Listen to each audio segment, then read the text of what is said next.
रवा तो आप हर वक्त खाते रहते होंगे, लेकिन इस रेसिपी के साथ आप जे रवा बनाएंगे ना, मैं गारंटी के साथ कह सकती हूँ आप मिनटों में ही ये प्लेट ख़त्म कर देंगे। और इसको बार बार बनाएंगे और इसी तरह ही खाएंगे ना, आपको बहुत ही ज़बरदस्त लगेंगे।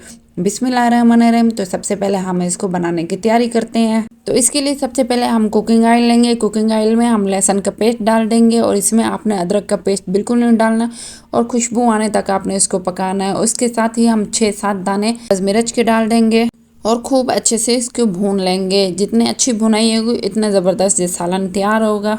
और इस रेसिपी की मेन इंग्रेडिएंट में ये ज़ीरा है। ज़ीरा आपने 2 टेबलस्पून डालना है और इसके साथ ही 4 अदद प्याज को अच्छे से पेस्ट बना के और साथ ही नमक मिर्च हल्दी डाल देंगे और खूब अच्छी सी भुनाई करेंगे। इसमें आपने ज़रा सा भी पानी नहीं डालना और उसको खूब आपने अच्छा सा पकाना है।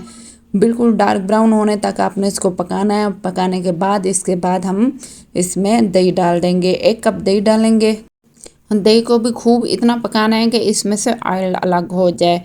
और इसको खूब पकाने के बाद अब हम पहले से उबले हुए ये रवा लेंगे। रवा में पानी आपने बिल्कुल नहीं निकालना है, इसी पानी में ही आपने ये मसाला सारा डाल देना है। अगर आप इसी रेसिपी के साथ बनाएंगे ना, मैं यकीन करती हूँ आपको ये बहुत ही टेस्टी लगेंगे और आप बहुत बार बार बनाएंगे।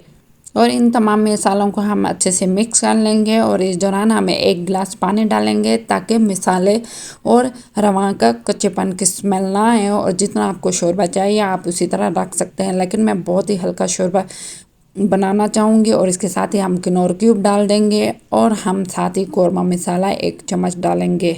साथ ही 1 चम्मच देसी घी डालेंगे और 10 से 15 मिनट इसको हम दम पे पकाएंगे और बिल्कुल मीडियम लो फ्लेम कर देंगे। माशाल्लाह अल्हम्दुलिल्लाह बहुत ही टेस्टी, बहुत ही ज़बरदस्त ये रवा तैयार हो गए हैं। और मैं उम्मीद करता हूँ आपको ये रेसिपी पसंद आई होगी। तो आप लाइक शेयर एंड सब्सक्राइब ज़रूर कीजिएगा। अगर आप इसी तरह देसी घी ऊपर डाल के खाएंगे ना, मैं यकीन से कहती हूँ कि आपने 1 मिनट में ही ये रवा की प्लेट ख़त्म कर देनी है। और इंशाल्लाह आप बार बार ये बनाएंगे और आपको ये टेस्ट कभी भी नहीं भूलेगा। तो हम न्यू रेसिपी के साथ मिलते हैं, तब तक के लिए अल्लाह हाफिज़।